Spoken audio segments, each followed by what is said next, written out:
Hello, welcome to another episode of the Ramblings of an Insomniac. I am Courtney. Hello, good morning, good afternoon, good evening.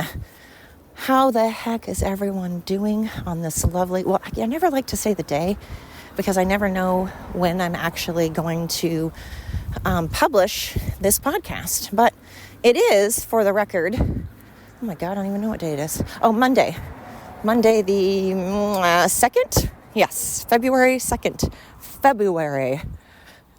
So, when I actually publish this, I don't know what day it'll be.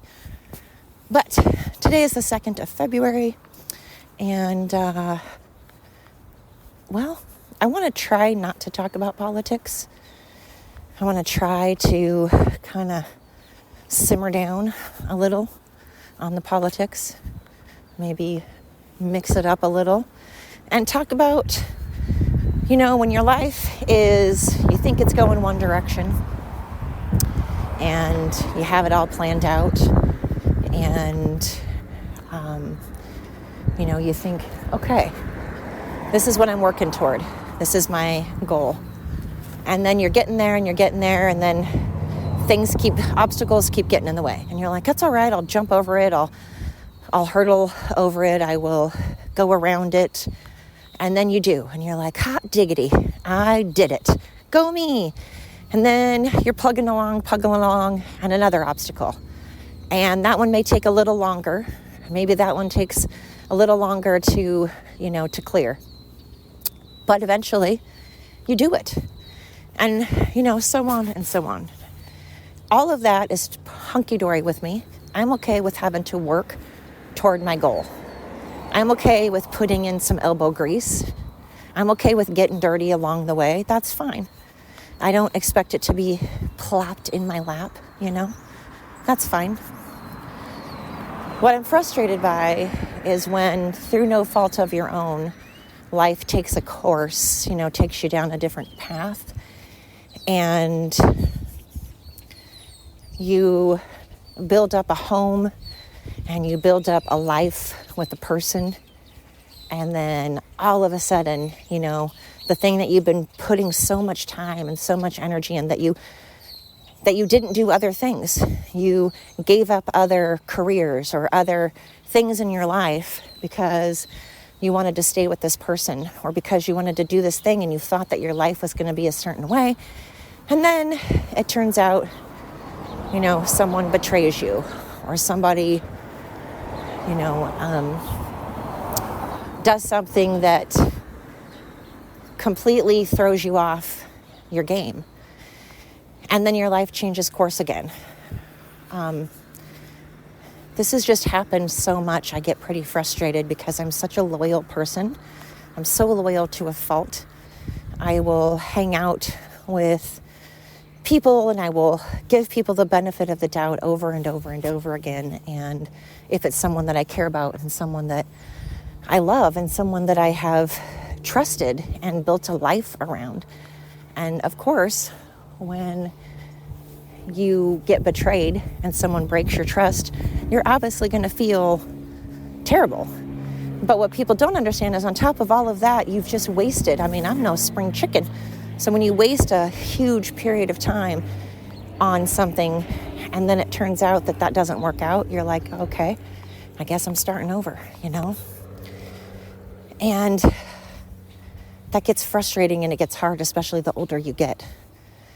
But at the same time, you look back and you're like, but would I do that all over again? Would I go through all of these trials and tribulations over again? Because had I not gone through this or that, then I wouldn't have had, these other good things happen. And,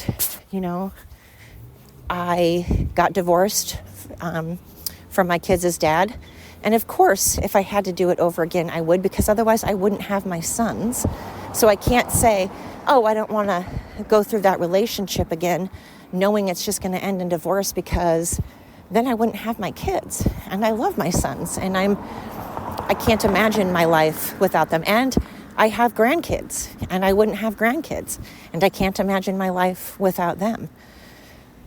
But there are times when other stuff happens in your life that you're like, God, I just spent all of this energy and all of this time on this thing, and now I have to completely start over again, and that's hard to do when you're middle-aged, But to quote Destiny's Child, I'm a survivor, I'm a forgiver, not gonna stop it. I don't remember all the words, but anyway, survivor. Oh, there's a pooch. A little GSP, a little terrier mixes. Hi, babies. Hi. It's all right. But I had a plan at one time to get an RV, and I was in a position, I was making great money, and my partner was in a position that we could get an RV, and we were going to travel, and we had it all planned where we had a map that we could go and be park hosts at certain places and work certain jobs for a couple of months, and I had everything all planned out because there are companies and places that will hire people that are, only for a couple of months because they're catered toward people that are on the road, that are travelers, that are like live in RVs and stuff and travel from state to state. So I had it mapped out, and then life really kicked us in the balls, and we took beating after beating after beating. And I was like, wow, I don't understand. Like, we are both being upstanding members of society. We are not harming anybody. We're not hurting anybody. We're not doing anything illegal. We're working hard. He was going to school and working. Only had 2 more credits to have his degree. And life just kept throwing obstacle after obstacle, and we would be like, okay, I guess we'll keep treading water. We're going to keep our head above water. No matter what, we're just going to keep trying. And we did. We didn't sit there and feel sorry for ourselves. We just kept going forward. We just kept trying to go with the punches and roll with it. And then more crap happened, and it just sent my entire family into a spiral. And then stuff happened with, my family and some family members. And then stuff happened with my mom. And then COVID happened. And then my mom passed away. And my dad passed away, like 15 years ago now. So many things, though, just kept happening. And I am like, man, I feel like there are days that I'm born just so that life can crap on me. I feel like there's times when I'm like, why am I I'm a good person. I'm not going around behaving like a fool. I'm not going around hurting anybody. I'm not going around bullying anybody. I'm not going around unaliving people. I'm not going around being violent and destroying things. And all these people that are being violent, that are being awful, seem like they're just getting away with it. Nothing happens to them. They seem to be above the law, no accountability. They seem to get free food, free health care, help with rent. And meanwhile, there are people that just constantly help others and obey the law and do the right thing and work hard and pay taxes and go out of their way to help others. And somehow they seem to be the ones that just get shit on and shit on and shit on. And I don't understand. So I read the book of Job the other day. I was reading Job because I'm like, listen, that poor guy, man, sorry, there's a lot of cars. I was like, that poor man, Lord have mercy, literally, Lord have mercy. Lord did not have mercy on Job. That is for certain. And I'm trying to just go with it and be like, look, my life also has had a lot of good things. I've had a lot of positive things. I've been fortunate enough to, travel. I've gone to some different countries, and I've also had a lot of fortunate things happen. I've had a lot of people help me out and bail me out when I needed it. And I've been surrounded by people that are kind and compassionate and go out of their way to help me. So I am trying to focus on that. And I'm focusing on the fact that my oldest son is just an amazing father, wants to be the best father, tries his hardest to do everything he can to be a good provider, and has taken a lot of things, his bad habits. He has been working on them, and it's hard to change a lot of stuff all at once. And he's changed a lot of stuff at once. I mean, people find it hard just to stop smoking. But when you're not drinking and you're not gambling and you're also trying to be a father to, other people's kids, which I consider my grandkids. I love them just as much as my biological grandson. I'm not saying they're different. I'm just saying it is hard to be a step parent. And you are just trying to do everything you can. That's hard, and he's doing it. And is he perfect? No. But he's trying, at least. And I just wish people would give grace when people are trying their hardest and then they mess up just a little bit. And someone's like, see, look, you're always this way. Look, see, man. It's like, God, give people some grace. What are you doing? Are you trying? Are you working on anything? What are you doing to better yourself? And would you like it if someone pounced on you? And that is what we're doing today in America. In America and in the world, someone could be pretty much a perfect human being. No one's perfect, but someone could be doing all the right things. And if, God forbid, that person messes up, and I'm not talking mess up as in kills someone, as in, put someone in the hospital. I'm talking if someone's having a bad day, or someone says or does something that's just shitty and mean, or whatever. People are allowed to make mistakes. That's called being a human. We're humans. And yet you have people that just will absolutely act like you've just done the worst thing and like you're not a human.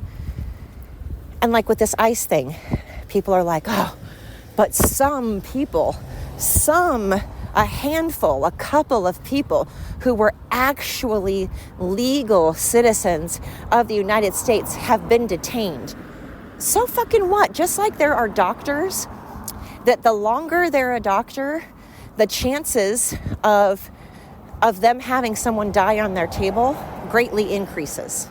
It increases. The longer you're a doctor, the chances of you, if you're a surgeon, if you're a doctor that somehow, performs surgery or does something where you can affect someone's, health in some way, if you're basically performing surgery, the longer that you're a surgeon, you can be the best surgeon in the whole world. You could go 20 years and all of your surgeries go perfectly, which isn't going to happen. But let's say in 20 years, you do, I don't know how many surgeries surgeons do a year, but you go 20 years and you have no complications and no one dies. And then suddenly, all of a sudden, there's a complication and someone passes away. That's going to happen. Eventually, it's going to happen. Why? Because we aren't robots.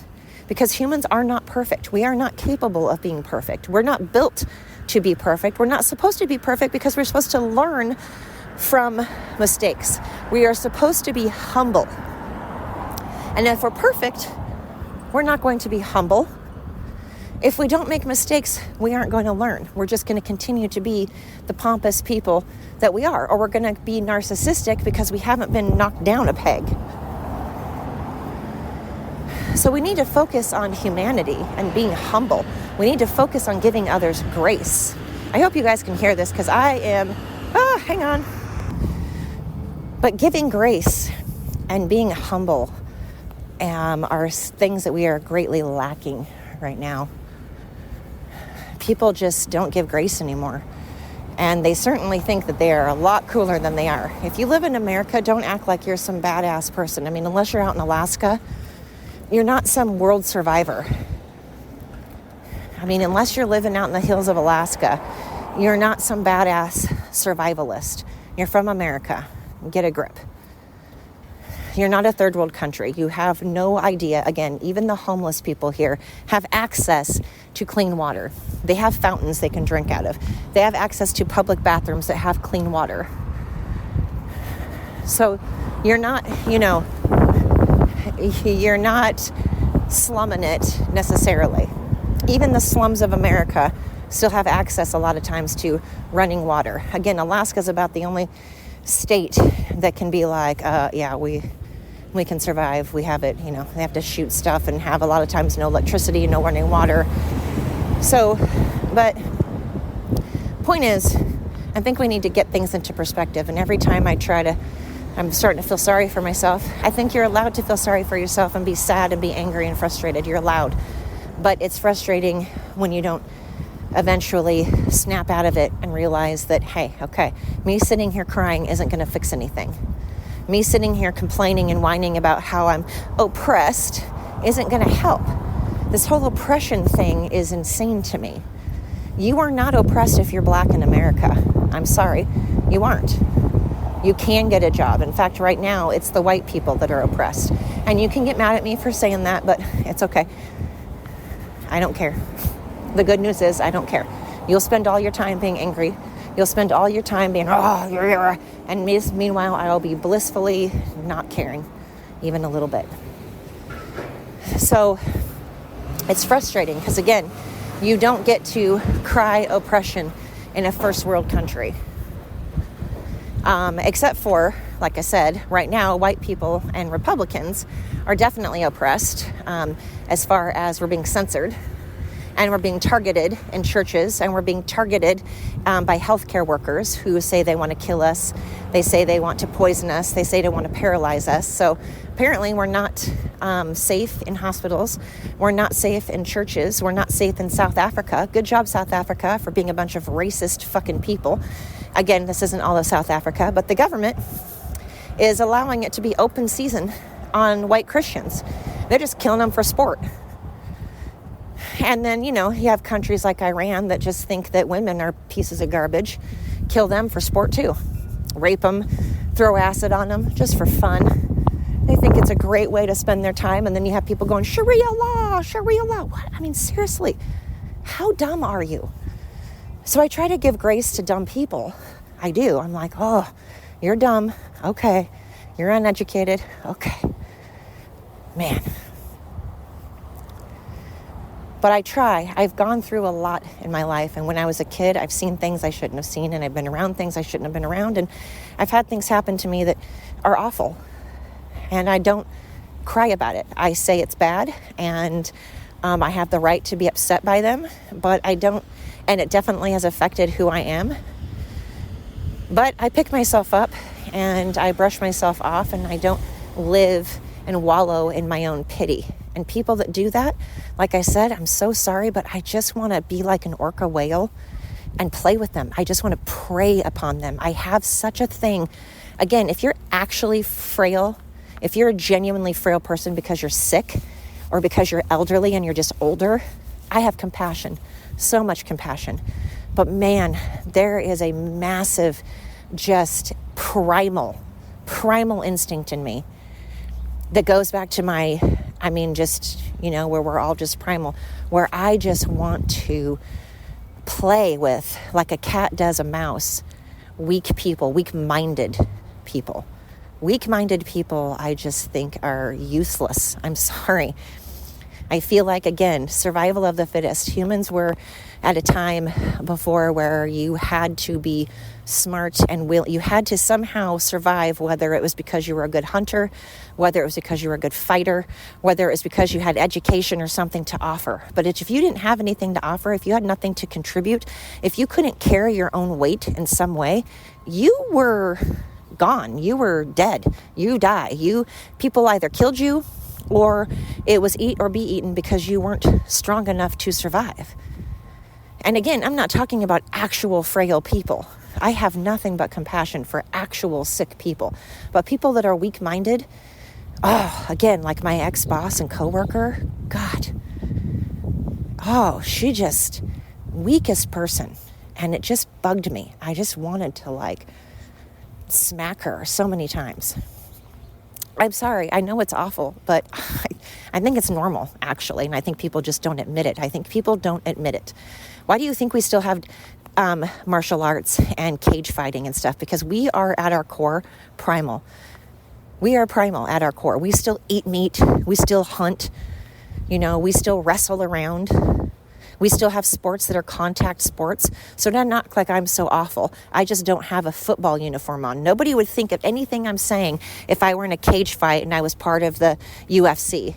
If I was part of like cage fighting or boxing or football, or hockey. No one would think anything of it, the things I'm saying. All of a sudden, if you put a uniform on, suddenly it makes it acceptable. But we are primal, we're humans. And I'm sorry, but there's a reason for Darwin. There's a reason for survival of the fittest. There's a reason that weak people died back in the day. We needed society to be strong. And so there's a reason why only strong sperm survive. Look how many sperm get released. And look how many actually become a baby. It's because, again, we are a race that has to be strong. So clearly, if you're a liberal and you at least made it into, your sperm became a baby, okay, you're strong then. So what do you do outside of the comfort of your mom, though? What do you do outside the comfort of the womb? Can you survive outside the comfort of the womb? You completed step 1. You made it to your mom's womb. Good for you. You're a little bit stronger than the rest. But now what are you going to do? Now what? Show me what you got. Show me what you got. And if you're weak, man, we don't need that. We don't need to breed weak. This is why even dogs, even fucking the dog world, will only breed the best of the best. So I'm not awful saying that weak-minded people are useless. What are you contributing? You're just all frail. Yeah. Yeah, I can't handle life. I've got anxiety. I have anxiety, so I'm disabled because I can't handle anyone looking at me or talking to me or having me work, or I have anxiety. I'm fragile. I can't handle anything. I don't want anyone to say anything to me. I need a safe room. Where's the safe room? Where's my mommy? Where's my mommy? Get over it. You are genuinely contributing fucking nothing to society, and you're breeding weak children. Get over it. Again, it's okay to be anxious. It's okay to have anxiety, but learn to fucking cope with it. It doesn't need to shut down your entire life.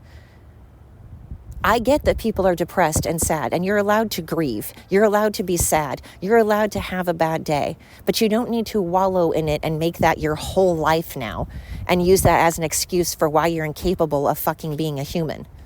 Get over it. Again, my ex-boss, God, she just absolutely the most frail person, and good for her for quitting drinking. That's amazing. Good for her for quitting drinking. And I wish I would have got credit for that because I'm the reason that she stopped. I told her I wasn't going to work there anymore. But I supported her, and I was very nice to her and kept saying how much I supported her, sent her texts and happy thoughts about, encouragement. I always encouraged. And then she just shit on me.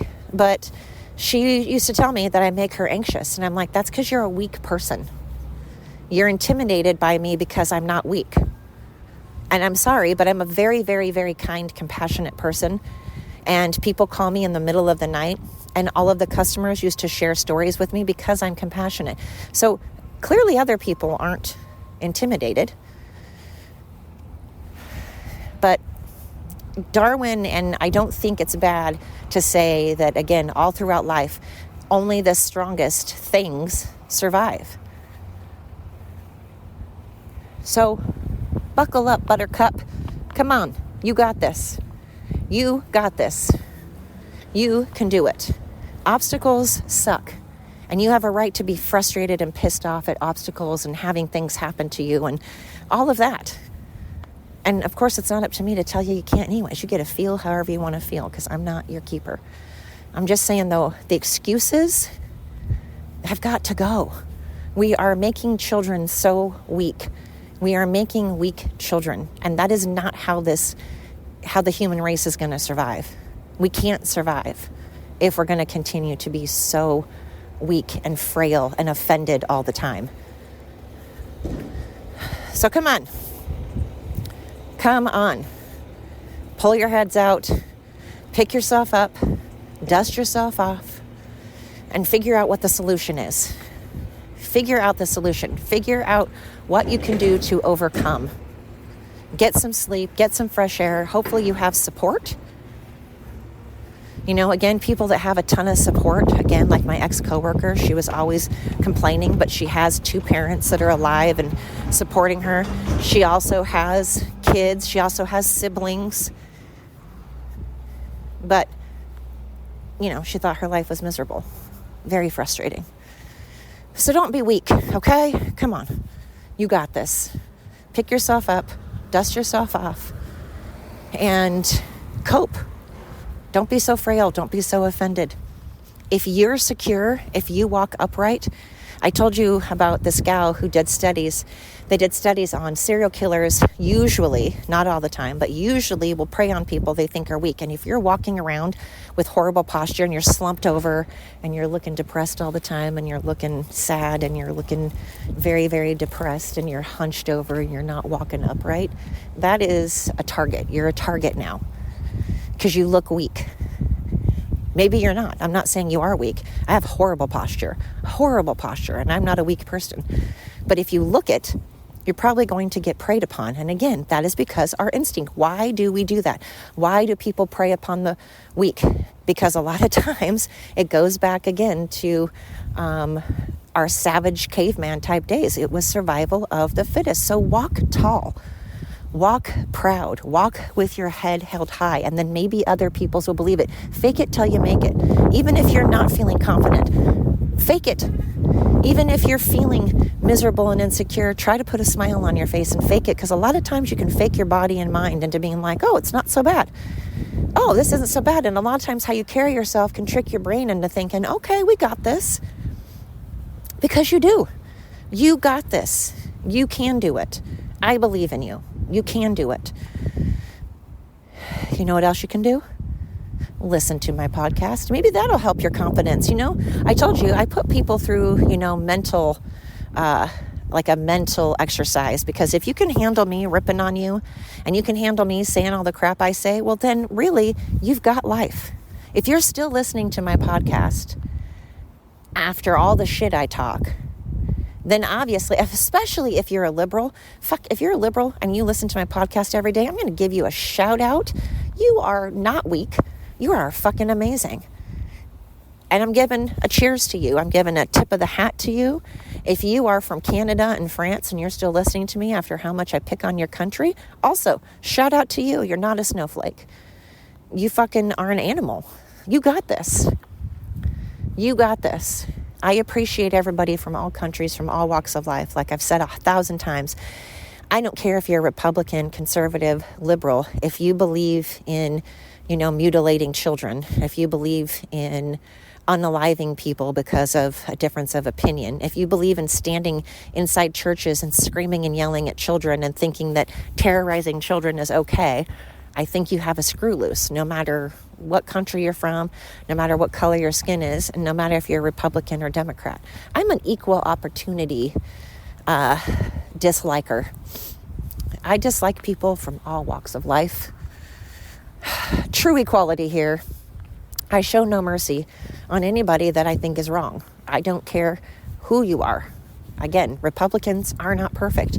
I don't think that Trump is perfect at all. I think he says a lot of incredibly stupid things, and he loves himself a lot. And I think his hair is retarded, and he does look orange. But that has no bearing to me on how he is as a president. So, Obama has gigantic ears and a humongous mouth and is a lion sack of crap. Yet I think the man can speak. I can't stand Obama, but I will admit 100%, no matter what is coming out of his mouth, he's got a soothing voice. He knows how to command a room, how to command attention. He knows how to give a speech. I listen to his speeches. Even though I can't stand anything that comes out of his mouth, I'm intrigued as hell by him because he's captivating. And even with his big ears and big mouth, he's a semi-decent looking man. And I can admit that even though I can't stand him. I can admit when I'm wrong. I can admit when Trump is wrong. I can admit that Obama has a soothing voice, that he speaks eloquently. So let's just give some people some grace. Give people grace. Let's give people grace. Let's stand tall, put our shoulders back, our head high, walk with confidence. Let's contribute to society. Let's be humane people. This isn't a lot to ask, I feel like. What is a lot to ask, though, is to continue to listen to my podcast. Even though I rant and rant and rant, I hope everybody continues to listen. Again, you can always email me and let me know, hey, Courtney, stop talking so much. Hey, Courtney, stop talking about this, or could you talk about that? Ramblings of an Insomniac 49 at Gmail. Ramblings of an Insomniac 49, that's 49, at Gmail. Give me a shout out. I mean, you can email me and say what you think I'm doing right, wrong, whatever. So thank you so much for listening. I truly appreciate it. Please walk with your head held high, give people grace, and have some humility. We need to learn humility as well. Thank you so much. Until next time.